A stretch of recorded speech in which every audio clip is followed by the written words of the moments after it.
ITI 247 like and subscribe. सभी को नमस्कार। आप सभी का एक बार पुनः स्वागत है आपके अपने YouTube चैनल ITI 247 पर। जैसा कि आप लोग जानते हैं कि ITI NCBT की ऑनलाइन CBT परीक्षा कुछ जिलों में प्रारंभ हो चुकी है और पिछले वर्ष की भांति इस वर्ष भी मैं आपके समक्ष मॉक टेस्ट लेकर उपस्थित हूँ। थोड़ा सा DGT ने बदलाव किया है इस बार। बदलाव ये किया है कि जो परीक्षा पहले थ्योरी की और एम्प्लॉयबिलिटी की एक ही में होती थी, अब उसे अलग अलग कर दिया है। और आज मैं आप लोग के सामने एम्प्लॉयबिलिटी की परीक्षा जो 25 क्वेश्चंस आएंगे और 50 नंबर का होगा, वो 1 घंटे का समय मिलेगा आपको। और पिछले साल जो इसकी परीक्षा थी उसमें आपको 2.5 घंटे मिलते थे, उसी में थ्योरी का भी पेपर होता था। लेकिन इस बार क्या है, थ्योरी का पेपर अलग होगा और एम्प्लॉयबिलिटी स्किल्स का पेपर अलग होगा, और अगर आपके ट्रेड में वर्कशॉप कैलकुलेशन है तो उसका भी पेपर अलग होगा। तो चलिए शुरू करते हैं। और शुरू करने से पहले मैं आप लोग को एक बात बता दूं, आगरा और इटावा ज़िले में इसकी परीक्षा हो चुकी है। तो जो मेरे स्टूडेंट हैं जो ऑनलाइन मेरे से जुड़े हुए हैं, उन्होंने कहा है कि सर बहुत सारा क्वेश्चंस आपके मॉडल पेपर से मिला हुआ है। लगभग 25 में से 20 क्वेश्चंस मैं आपको बता दूं मेरे मॉडल पेपर से आए हैं, जो मैंने 4 या 5 मॉडल पेपर मैंने पिछले वर्ष बनाए थे। सबका लिंक मैंने डिस्क्रिप्शन बॉक्स में दे दिया है, तो आप उससे जाकर देख सकते हैं। तो चलिए शुरू करते हैं। पहला क्वेश्चन आपके स्क्रीन पर आपको दिख रहा होगा, उसे पढ़िए और जवाब देने की कोशिश कीजिए, और इसका मैं सही जवाब भी बताऊंगा आप लोगों को। नौकरी में किए जाने वाले कर्तव्य और जिम्मेदारियों का लिखित विवरण कहलाता है। देखिए, कर्तव्य क्या होता है आपका, ड्यूटी, ठीक है, ड्यूटी। और जिम्मेदारी क्या होती है आपकी, रिस्पॉन्सिबिलिटी, ठीक है। तो जो भी ड्यूटी और रिस्पॉन्सिबिलिटी जहाँ लिखा जाता है उसको हम लोग बोलते हैं जॉब डिस्क्रिप्शन, ठीक है। तो इसका सही जवाब होगा सी। सी इज़ द राइट आंसर, ठीक है। CV और रेज्यूम लगभग दोनों एक ही चीज़ होती है। जॉब एप्लीकेशन क्या होता है, जो आप जॉब अप्लाई करते हैं तो वहाँ पर जो आप आवेदन देते हैं उसको हम लोग जॉब एप्लीकेशन बोलते हैं। तो इसका सही जवाब यहाँ पे होगा सी। अगला क्वेश्चन देखते हैं हम लोग। कार्डिनल नंबर कौन सा है? मैंने आप लोगों को 2 नंबर पढ़ाए थे। अच्छा, जो लोग नए जुड़ रहे हैं मेरे चैनल से, उनको नहीं पता कि ये सब क्वेश्चंस कैसे करेंगे, तो मैंने एम्प्लॉयबिलिटी स्किल्स का 38 वीडियोज़ बनाए हैं। हर एक चैप्टर का मैंने वीडियो बनाया हुआ है और थ्योरी पढ़ाई हुई है, और उसी में मैंने क्वेश्चंस कराए हुए हैं। तो जिनको ये समझ में ना आए तो वो मेरे जाकर थ्योरी की क्लास देख सकते हैं, वहाँ पर मैंने पूरे डिटेल में पढ़ाया हुआ है। मैंने 2 तरह के नंबर पढ़ाए हुए हैं, कार्डिनल नंबर और ऑर्डिनल नंबर। कार्डिनल क्या होता है, जो काउंटिंग के नंबर होते हैं, जैसे 1 2 3 4 5 6 7, ठीक। और जो ऑर्डिनल नंबर होते हैं उनको हम लोग बोलते हैं पोजीशन, जैसे कि पहला, दूसरा, तीसरा, फर्स्ट, सेकेंड, थर्ड, फोर्थ, तो उसको हम लोग बोलते हैं कार्डिनल नंबर, ऑर्डिनल नंबर। तो यहाँ पर जो कार्डिनल होगा, काउंटिंग का नंबर होगा 1 2 3, तो इसका हमें दिख रहा है ए जवाब सही होगा, 3 है, ठीक। ये सब क्या है, ये रोमन नंबर है। बात आ रही समझ में? तो इसका सही जवाब होगा ए। अगले प्रश्न की ओर बढ़ते हैं। कौन सा एक स्वर नहीं है? इसमें बोला जा रहा है नहीं है। ये तो बहुत ही आसान सवाल है। ए ई आई ओ यू आपके स्वर होते हैं, तो इसमें दिख रहा है कि आपका एफ जो है वो स्वर नहीं है। ए भी है, ई भी है, आई भी है, और एक ओ होता है, ठीक है। तो आपका यहाँ पर सी जवाब सही होगा। एक बार पुनः मैं आप लोगों को बता दूं कि ये क्वेश्चंस वो क्वेश्चंस हैं जो आपके इस बार के CBT परीक्षा में आ रहे हैं। तो सारा क्वेश्चन देख लें आप, हूबहू हो सकता है कि आपके भी जो आपको पेपर मिले उसमें ये क्वेश्चंस देखने को मिल जाए। FYISMS का विस्तार क्या होता है? इसको हम लोग कॉर्पोरेट लाइफ में बहुत ही ज़्यादा यूज करते हैं। For your information, for your information, ठीक है। आपकी सहूलियत के लिए। कई बार ईमेल में हम लोग प्रयोग करते हैं फॉर योर इन्फॉर्मेशन, या आपकी जानकारी के लिए या आपकी सहूलियत के लिए इसको बोला जाता है। तो इसका सही जवाब होगा ए। ठीक है, नेक्स्ट क्वेश्चन की ओर बढ़ते हैं, 5वें क्वेश्चन की ओर। एक क्षेत्रीय, राष्ट्रीय या वैश्विक क्षेत्र में फैले कंप्यूटर नेटवर्क को कहा जाता है। देखिए, कोई भी कंप्यूटर नेटवर्क जो बहुत ही वाइड एरिया में फैला होता है उसको हम लोग बोलते हैं वैन। इसको बोला जाता है वैन, वाइड एरिया नेटवर्क। जो छोटे एरिया में फैला होता है उसको बोलते हैं हम लोग लैन, लोकल एरिया नेटवर्क। किसी कॉलेज में या इंस्टीट्यूट में फैला होता है। ठीक, अगले प्रश्न की ओर बढ़ते हैं। क्वेश्चन नंबर 6 बोला जा रहा है, कम दूरी के लिए किस प्रकार के नेटवर्क का प्रयोग करना चाहिए। देखिए, ये भी बहुत आसान है। इसका सही जवाब होगा ए, लैन। अभी मैंने आपको बताया। अगला प्रश्न, एक्सेल में एक रो और कॉलम का इंटरसेक्शन कहलाता है।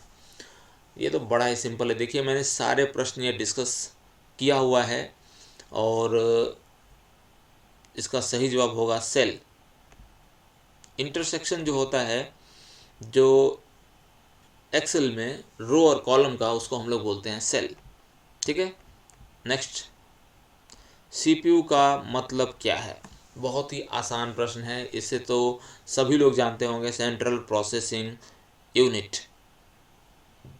ये जवाब इसका सही है। कुछ प्रश्न तो बहुत ही आसान आए थे। ये देखिए, एक कंप्यूटर सिस्टम के होते हैं, कंप्यूटर सिस्टम के 2 ही पार्ट होते हैं भाई, हार्डवेयर और सॉफ्टवेयर। ये भी मैं पढ़ा चुका हूँ आप लोगों को। तो बी इसका सही जवाब होगा। अगला प्रश्न, लक्ष्यों को वर्गीकृत किया गया है। ये भी मैं पढ़ा चुका हूँ आप लोगों को। जो मैंने चैप्टर पढ़ाए हैं उसी का पढ़ाया हुआ और मेरा कराया गया प्रश्न है ये, long term and short term. इसका सही जवाब होगा डी। ठीक है, लक्ष्यों को वर्गीकृत किया गया है long term and short term goal के रूप में। 11th क्वेश्चन देखते हैं हम लोग, कौन सा एक सफलता प्राप्त करने के लिए आवश्यक विशेषता नहीं है। देखिए, सफलता प्राप्त करने के लिए आपको क्या क्या चीज़ें आवश्यक हैं और क्या क्या चीज़ें नहीं आवश्यक हैं, ये भी मैं पढ़ा चुका हूँ। जाके मेरे थ्योरी का जो वीडियो है आप उसमें देख सकते हैं। कमिटमेंट चाहिए होगा भाई, अगर आपको कुछ पाना है अपनी लाइफ में तो कमिटमेंट तो आपको करना ही पड़ेगा।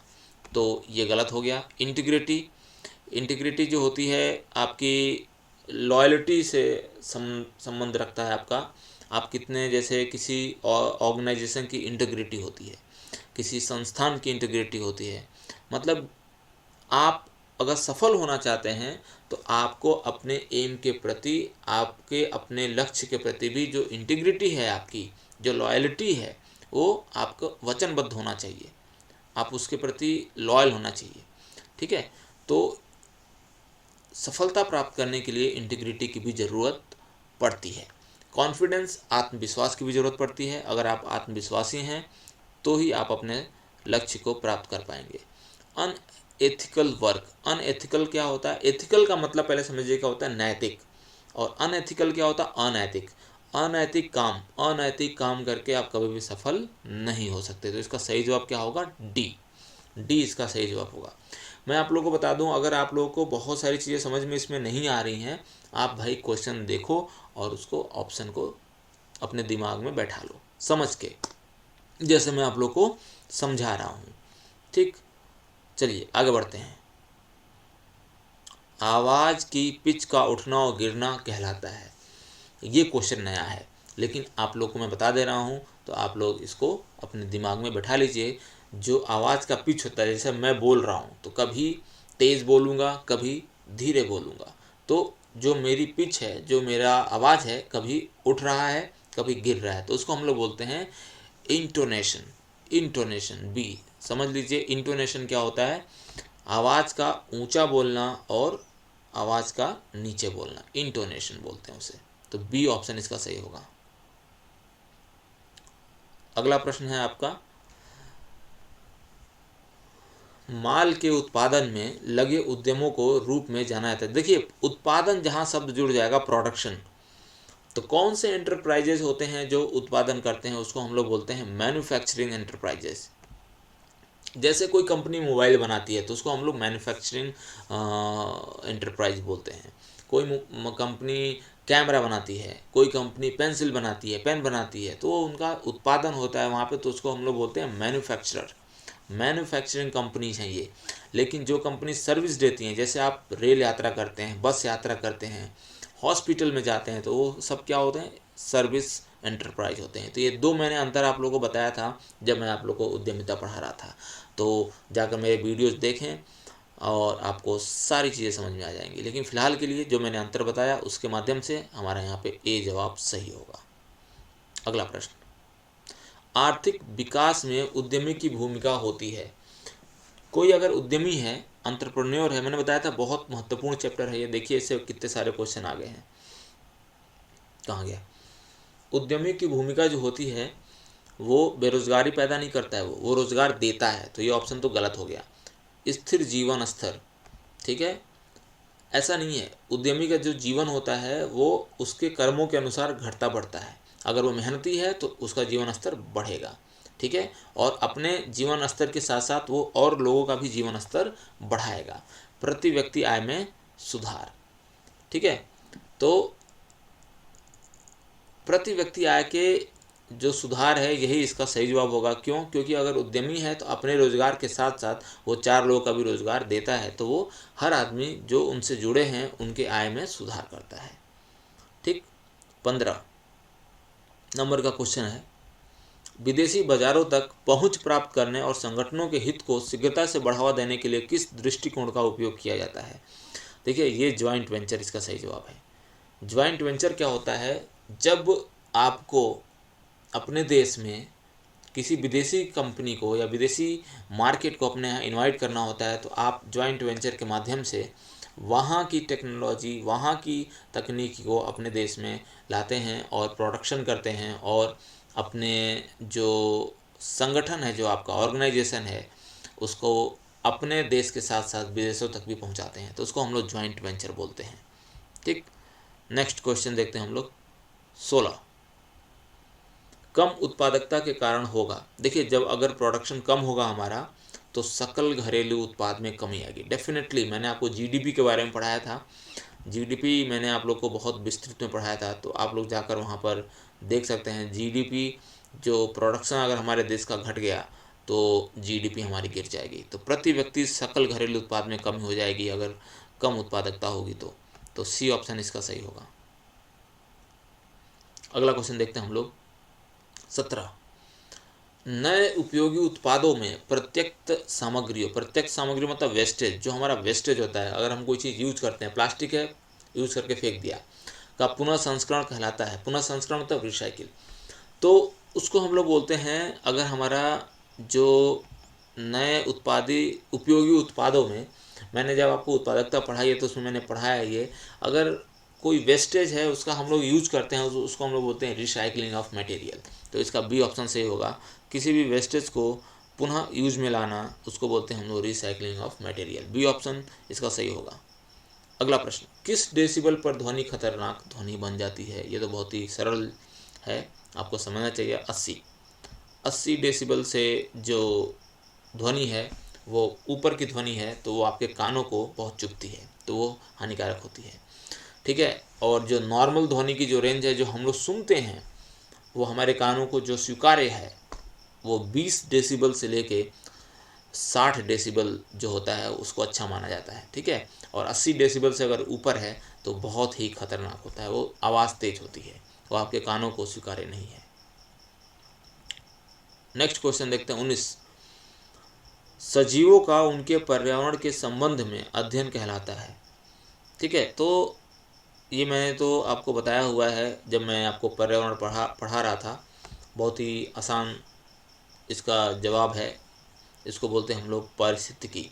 डी, इकोलॉजी बोला जाता है। अगर आपका सजीव, जो आपके जो सजीव और पर्यावरण के जो बीच में रिलेशन होता है, उसको हम लोग पारिस्थितिकी बोलते हैं। पारिस्थितिकी तंत्र क्या होता है? पारिस्थितिकी तंत्र में रिलेशन नहीं होता है, उसमें सारे पूरे इस ब्रह्मांड के जितने जैविक, अजैविक और सजीव निर्जीव लोग हैं, सब आ जाते हैं। तो सब मिल के जो बनता है वो तंत्र बनता है। लेकिन जो पर्यावरण और सजीवों का जो रिलेशन होता है उसको हम लोग इकोलॉजी बोलते हैं, पारिस्थितिकी बोलते हैं। पारिस्थितिकी तंत्र को इंग्लिश में इकोसिस्टम बोला जाता है। ठीक है, तो इसका डी जवाब सही होगा।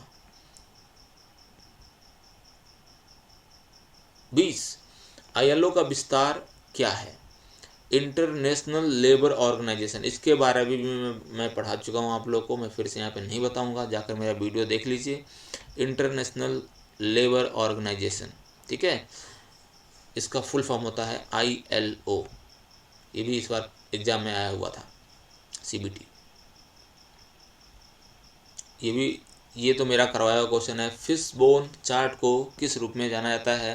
जिन्होंने मेरे वीडियो देखे होंगे वो बहुत आसानी से बता पाएंगे। ए, कॉज एंड इफेक्ट डायग्राम। सेरी का अर्थ क्या होता है? ये कई बार पूछा जा चुका क्वेश्चन है। इसका जवाब होता है सॉर्टिंग आउट, छांटना। ठीक है, सेरी का मतलब होता है सॉर्टिंग आउट, छांटना। ठीक है। द ट्रेन, गैप है थ्रू द टनल। इसमें सही जवाब कौन सा है इंग्लिश का? तो इसका सही जवाब होगा the train is passing through the tunnel. The train is passing through the tunnel. ठीक है, ट्रेन जो है टनल से पास हो रही है। इंग्लिश के क्वेश्चंस कैसे करते हैं, कैसे हम उसको समझते हैं, इसका भी वीडियो मैं बना चुका हूँ। इंग्लिश का मेरा पूरा जो 7 वीडियो मैंने बनाया है, देखिए। अगर आपको इंग्लिश नहीं भी आती है तो भी आप क्वेश्चन को अटेम्प्ट कर पाएंगे। अगला प्रश्न, चौथी पंक्ति और चौथे कॉलम का सेल पता क्या होता है? देखिए, अगर हम एक्सेल देखेंगे तो उसमें ये मैं पढ़ा भी चुका हूँ आप लोगों को, तो मैं फिर से यहाँ बताऊँगा नहीं। इसका मैं सही जवाब बता दे रहा हूँ। चौथी पंक्ति को हम लोग और चौथे कॉलम को सेल का पता कैसे लगाते हैं? तो चौथी पंक्ति जो होती है 4 होती है और चौथा कॉलम जो होता है उसको हम लोग D से डिनोट करते हैं। ठीक है, तो इसको हम लोग बोलेंगे D4। तो इसका सही जवाब होगा A। कैसे D4 होगा, 4D क्यों नहीं होगा? अगर इसको समझना है आपको तो जाकर मेरा वीडियो देखिए आप, ठीक, उसमें समझ में आ जाएगा। पहले हम लोग इंग्लिश वाला वर्ड इंग्लिश का लेते हैं, पहले कॉलम लेते हैं फिर पंक्ति लेते हैं, इसीलिए D4 है। 25वां, कट कमांड के लिए शॉर्टकट कुंजी कौन सी है? कट कमांड ये तो बहुत ही आसान है, Ctrl+X। तो C इसका सही जवाब होगा। तो आशा करता हूँ कि आप सभी लोग समझ पाए होंगे जितना भी मैंने आपको समझाया, और मैं इस पर और भी वीडियो बना के लेकर आऊँगा। इसके जो थ्योरी की जो पेपर हो रहे हैं और उसके जो क्वेश्चन से इम्पोर्टेंट, मैं उसको भी इंक्लूड करूँगा। और आप लोग इसको ऐसे ही देखिए और अपने फ्रेंड तक पहुँचाइए इसको, क्योंकि सभी के लिए ये बहुत ही इम्पोर्टेंट है। तो इसी के साथ मैं आशा करता हूँ कि आप लोग इसको शेयर करेंगे अपने मित्रों के साथ। और अगर आपको क्वेरी हो, कुछ समझ में ना आ रहा हो, तो मुझे इस पर टेक्स्ट भी कर सकते हैं। तो और थैंक यू सो मच, फिर मिलेंगे, धन्यवाद।